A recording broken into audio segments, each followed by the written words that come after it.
So basically, bias is the cause to feel or show inclination or prejudice for or against someone or something. Okay, so this is basically, this is basically bias. I mean, everyone has bias, experience bias in one way or the other. It's very important in visualization that you become aware of how bias comes about and what to do about it. Okay, so basically, there's the one thing that's very important is the confirmation bias. It's basically persistent mindset. So humans tend to stick with one option for a long time, and it's difficult for them to change their minds. For example, here's like a little bit of example here. For example, if you start in the upper left corner, you'll think it's a man's face, right?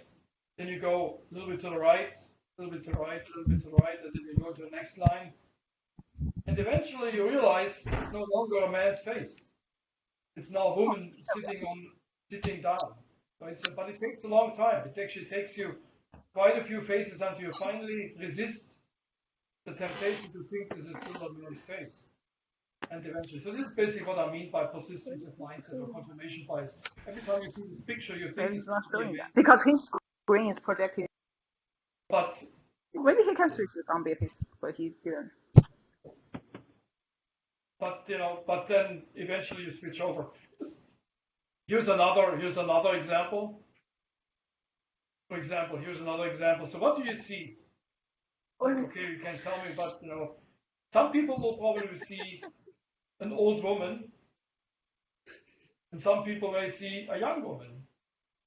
I mean, the old woman is much more predominant, but here's the young woman. The chin is right here. On the hair, there's like the chin, so she turns away.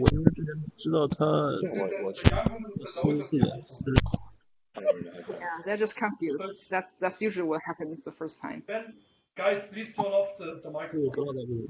And so that's usually what happens, right? You cannot, once you see this old woman, you can't focus on the young woman. Or once you see the young woman, you can no longer see the old woman. So I'll let you decide what you see, the young or the old woman. Let's talk about this. So here, this is video chat, video conferencing. The class. When you look at this picture, we decided to place the video chat on the screen so we can. Hey, someone has the microphone on. Can you please? Yeah, it's some period. I'm just. Long time ago, I think one of the students posted we have a class tonight. At that time, he said he's not sure. So, but after. Hey, Ayush, is there anything going on? No. Okay.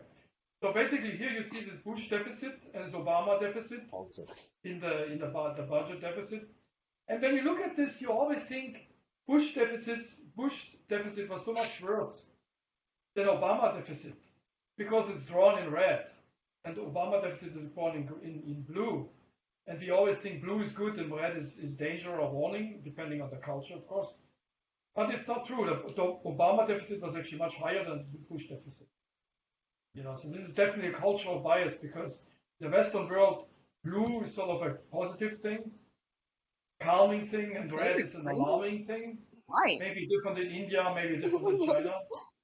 But it definitely is a cultural bias. And just by choosing these colors, you basically focus the viewer's bias on what you want it to be.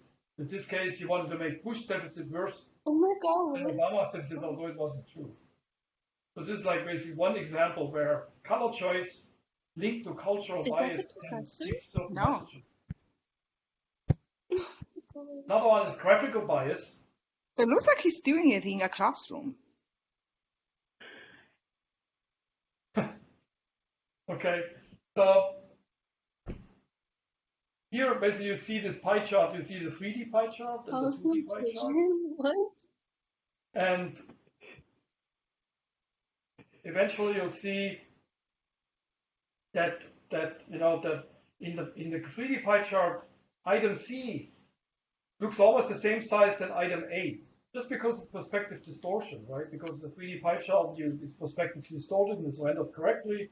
It actually appears that item C is about the same size than the much further away item A. But in fact, when you look at the two-dimensional pie chart, item C is much smaller, almost half the, or more than half the size, less than half the size than item A. Okay, so this is basically graphical bias. Okay. So that's why you don't want to use 3D pie charts. Right? You want to use two-dimensional pie charts because they don't distort the data in the way that 3D pie charts do. They basically look fancy, but they're not going to be very useful. Oh no. What you want to take away from this is that you want to use two-dimensional pie charts, not three-dimensional pie charts, just because they don't have this graphical bias. Yeah. Another thing is this cognitive bias. So where you basically which impede proper decision making, and this comes in many guises. Okay. For example, confirmation bias is the one where you favor information that confirms previously held beliefs. For example, when you look at this clustering, let's say the clustering A or B was the first one you saw. Okay, then all these other guys may not be correct. You may think they're incorrect because you always expect outliers. You never expect, like actual clusterings, actually partitions of the main cluster. So this basically is a confirmation bias. You always think B is correct because you've always seen B before than you saw anyone else. So, but all of these clusterings are actually correct. None of them is wrong. It just depends on the algorithm that you've used to cluster it, right? None of them is actually wrong because there is no right or wrong. It just depends on the metric that you've used. But confirmation bias would make you apply one metric and one metric only. You want to see two different clusters only. You don't want to have two clusters separate like they are in. This is basically confirmation bias. You basically go with one preconceived notion and don't allow other notions to enter your mind. Another one is hindsight bias. So for example, you may see events, even random ones, as more predictable than they really are. So you look back on events and believe that we knew it all along. So which clustering is correct? Of course, in this case, B is correct because you ran it. Because you are basically now you think, oh, of course B is correct. Let's say you see A and then you run your algorithm and B is correct. Then you say, of course, I knew this all along. There had to be two outliers. Of course, this is the cluster. But if you ran another algorithm, maybe algorithm in the C in the bottom row in the middle, then you would think, oh, of course, these are the two clusters because that's you confirmed by the algorithm result. Or maybe you think it's like item D on the left lower corner because it separates the two clusters on top. More, right? And it's of course think, oh, of course, that's what it is. So this is basically hindsight bias. You just believe in something that some other authority told you to be, right? And you just believe it without questioning it. Okay, so that's something to be aware of, right? Don't go and just trust the algorithm because it would use that kind of visualization, it would use that kind of clustering in this. Gotta second guess it. Don't just believe that. So otherwise, you have hindsight bias. You always basically believe what came out, and then you just basically confirm it because you want to get out of this problem, right? So this is hindsight bias, another very important bias. Then anchoring bias is also very important. Let's see, for example, it's the tendency to be overly influenced by the first piece of information that you hear or see.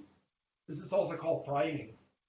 For example, when you go on a bazaar or something, there's like the number that someone tells you the product would be. Then you always try to negotiate around that number, right? You never really go down a lot because you primed now about this number, like it said, $500, and then you try to go like down to $470. You never kind of bolt and say, okay, I'm going to go down to $100 because these $500 has preconceived your bias, right? And now you're just trying to negotiate around it because you've primed with that number. So, for example, here's a nice study that Valdez did for visualization. So they've shown two individuals, the black colored person and the green colored person, and the black colored person saw visualization A, and the green colored person saw visualization B. And after seeing this, they had to judge the target if these two clusters were separated or not. Right? And then A would say, because A saw separated clusters, so A wanted to look for separated things. So it, of course, said target A, oh, yeah, sure, of course, it's separated. While person B saw things that are sort of together, that are not separated, of course, then they looked at a target which is a little bit intermixed and said, oh yeah, there is nothing separated here either, it's also intermixed. So this is really basically anchoring bias or priming, where you, from what you've seen before, you try to apply the same metrics to the next target and then apply that same sort of, measure to that. So in this case, A, because it saw separated clusters, it thought, okay, this is not as separated, but it's still, I think it's separated. While B thought that not separated at all clusters and said, well, this doesn't look separated to me either, so I'm going to judge it as not separated at all. So not as non-separated, not as separated as before, but tended to be a little more on the separated side when you look here, right, or on the non-separate side here. Right? It's basically has an inclination to go with what one has seen before. Maybe a little bit moderate, but still an inclination to it. So this is what's called anchoring bias or priming. Right? Depending on what you've seen before, you try to apply those same measures and moderate a little bit and go down a little bit in your assessment, but still tend to that primed sort of primed impression that you had before. Right? So this is very important visualization. For example, in user studies, right? You gotta when you show things in a certain order, you're gonna get very different results than if you see in a different order. So when you user study, you wanna always mix up the orders all the time, right? Otherwise, you get these priming effects. Sometimes people even show something to a user, and then they show a blank screen first to completely blank out the visual mind, and then show the next thing again, right? So basically, that also erases the priming effects a little bit. So priming is really important, like whatever you see before, you're gonna be sort of clinging to that and try to see the same thing again. Okay, it's like has something to do with this cognitive bias. Another thing is availability heuristic. A strategy that people use to make quick decisions, but often lead to systematic errors. Like misconceptions that you may have, prejudices you may have. For example, smokers who've never known someone to die of smoking-related illness might underestimate the health risks of smoking. Like when you see someone smoking, I never know anyone who smoked. So I don't think smoking is dangerous, right? But then there's another one in a different city who had all the neighbors die of smoking, right? They're very different, very different heuristic they have used. So this is the power of visualization, right? Instead of just relying on someone's observations that are just very casual, actually show the person like a real visualization of the statistics, and then let them see the relationships. Like for example, smoking and the mortality rate, right, is obviously related.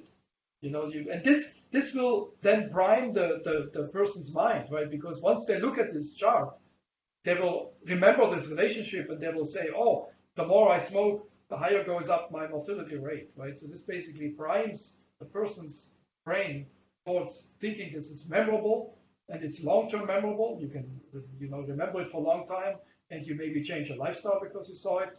It's more objective than just some observation that you make from neighbors.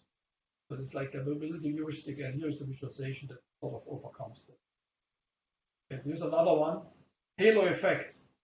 So here, this is basically, of course, is also like basically the physical attractiveness stereotype of what is beautiful is good principle. Okay, so when you look at the chart that is just plain, like the one on the left, and then the one in the middle is a little more colorful, and then on the right is really fancy. Oftentimes, people tend to believe the fancy chart more than the plain chart, just because it looks better. But it's not true. It's the same. Actually, these charts have different trends. Which one should you show? You always try the one on the right-hand side because it's more beautiful. It has nothing to do with one another, right? So it's the halo effect. You always believe the one that looks the best. When you're in a business meeting, that fancy guy with a great suit is the one to be believed, right? Because he obviously must be right because he looks so good, right? So, but it's called the halo effect. So you shouldn't gotta separate the aesthetics from the truth, right? So things, just because things look good, they're not definitely, they must not be right. Just be aware of this. Of course, when you do your visualizations, it's good to to create an attractive visualization. Maybe this is the one on the top here is a little bit over the top, maybe a little bit too attractive. The one on the left is a little bit too plain. People really don't want to really look at this. So a good compromise may be the one in the middle. You know, it has some color, looks aesthetic, but it's sort of not forcing it, right? So it's basically, it appeals a little bit to the halo effect, but it's not like over the top. So, you know, this is like my recommendation. Here another one is other biases. There is optimism bias. That one tends to overestimate the likelihood that good things will happen, underestimate the probability that negative things will happen. Or the self-serving bias, that you give yourself credit for success but later blame for like bad things that happen to others. The false consensus effect, where you spend too much time with like-minded people, and just, you know, they basically they just confirm all the time what you think, you know, because they don't want to, they like you, they want to insult you. So you should be. So basically, what you want to do as a visualization expert, you want to be looking, you want to look for solution for all of these. You want to look at data in several ways, and in user studies, you want to ask many people, not just like a few, right? So this basically will overcome all of these things. Optimism bias, you look at the data in different ways. Self-serving bias, look sort of for different. You maybe compute different metrics and look at them separately, and really try to build bottom-up confidence in the effect, not just look at one evidence only. You know, these are very important biases, right? So false consensus effect is for user studies. You know, you want to do good user studies. You know, so all of these things are very important things to remember when you like create visualizations. You know, provide alternative ways to look at the data, so you don't have this optimism, self-serving, or false consensus effect. You know, and all of and some of this kind of stuff. So there's one more I've gathered, which is a very interesting one, called the attraction bias. And actually, attraction bias is very much exploited in marketing, and it can affect visualizations as well. And it's very important to know that. And actually, it can come all of a sudden. You sometimes don't even know it. But you know, you gotta be. When you present this to a user, you gotta be aware of it, and then think about this attraction bias to predict what the user may think when they look at your visualization. Okay, so here's what is the attraction bias. Okay, so here's an example for it. So for example, let's say you have two ice cream cones, okay, A and B, and one has a higher price, but offers more scoops. In this case, it costs $3 and offers 3 scoops. And the other one is only $2, but only gives you 2 scoops. Okay. So really, depending how you feel, you may pick either A or B, right? So so if you don't want to have that much, if you don't have that much money, you'll get A. Or if you are not that hungry, you're gonna get A. Or if you're more hungry and got the money, you get B. So it's about 50-50. Sometimes you have more money, sometimes you have less, sometimes you have more appetite, sometimes not so much.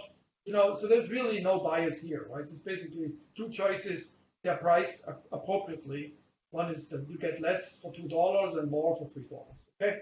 So now I tell you how you can bias the market share, okay, to the one that you want. So let's assume.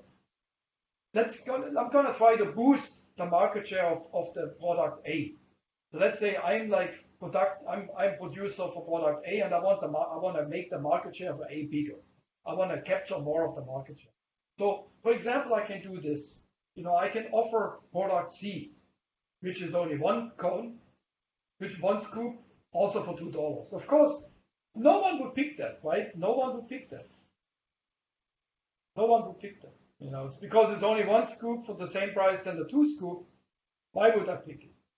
Turns out that actually by putting those side by side, people will always think the middle one, A, is the best deal. Because the B is like more expensive. A is like best deal because it gives more scoops for the same price. And so people will tend to buy product A the most. And essentially it captures all that market share before, if there were 33% for the 3 products. Now, because C gets completely knocked out, it's just a like an imposter. You'll basically everyone will buy A, or most of the people buy it. Basically grabs the whole market share of C and makes it A's market share. So just by the simple trick, you can actually capture now 70% more of the market share that you had before, and product B loses 70%. Right, isn't that great? So now this is basically the attraction effect. Okay, this is like very, very often used in marketing. Like when you go to, you may be aware of it. When you go like to buy ice cream or some other product, you'll see this. So here's another example for it. For example, if you have two cameras, expensive one, and there's a quality is here, low quality price. It's like low quality, low price, high quality, high price. And then you put that other one here at a little small, slightly higher price, then people will tend to buy this one more. Because this seems to be, a good alternative. It's a little lower price. It's a little lower price, but it's similar to this one because this looks very high quality. Right? So this basically is another example that will pick probably this one. And a really good. So this was actually studied by visualization researchers, and I want to show you these results here. So basically, it's really about decision making with conflicting goals. So let's look at these visualizations on the bottom. It basically goes about lottery price. Well, basically, each of these is a lottery ticket that you can buy. Okay, and each of them has a price and the probability of winning. Okay, so these ones have a high probability of winning, but they don't win a lot of prize. These guys have a low probability of winning, but win more. So now you want to see which lotto ticket will people buy. Okay, so in this case, now when you look at this here, there's like this additional point. Will they buy A or C? C is here. Okay, will they buy A or C? C or A? All these other ones are just decoys. Okay, these are all decoys. Okay, these are actually the lottery tickets you really want to sell. Of course, you're going to sell this one because this one has the same probability but a higher price. And here this one is good because it has a high probability at the same price, right? So you always want to buy this one or this one because it's called Pareto optimal, right? It has the highest price at the same probability. You wouldn't buy this one because these ones. So, but you put these decoys around. So here's like you put all the decoys around here, and people will automatically choose A because it seems to be. Because you create this Pareto sense, right? You create this impression in the viewer that this is the best deal. All these other guys are here, not so good deals. This seems to be really good, because all of this seems to be optimal. This is just an outlier. But if you put the decoys instead here, then people will buy this one instead because it's like sort of supported by all these other observations. That sort of seems to be the best one from all these guys. So basically. It's just like this is basically another example for this attractivity, visualization, right? Where you basically create evidence mass around something you really want to make people aware of, and then they will look at that more than on the other. So it's really this attraction effect really applies to visualization. They actually studied this, how you can overcome this. So, for example, if you get a plot like this, then and you know about this attraction effect, then you will always know if you have a plot like this, you can sort of predict what users will mostly look at just by looking at this. Users, whenever someone gives you a plot like this, you can bet that people will look at this point the most. Someone gives you a plot like this, then you can bet that people look at this point the most once they look at this what the axis really mean, right? So. But if you want to sort of make a plot a little less biased, take this attractiveness bias out, then what these researchers suggest is that you let people start deleting points, right? So they can start deleting points and sort of make it less biased. and then make a decision based on that. Okay, there's really no other way to do this. You cannot just remove data, right? You gotta give users a way to explore the data. In this case, they let people delete the bad lottery tickets, which was on the bottom. And by doing this, eventually people actually did have a little less bias. Like people would pick one or the other, so that the bias wasn't there anymore. They would maybe pick this or this or this. They would pick any of those, not anymore only this guy, right? And that's basically shown here, right? The bias has gone down by adding this deletion method. It's pretty successful. So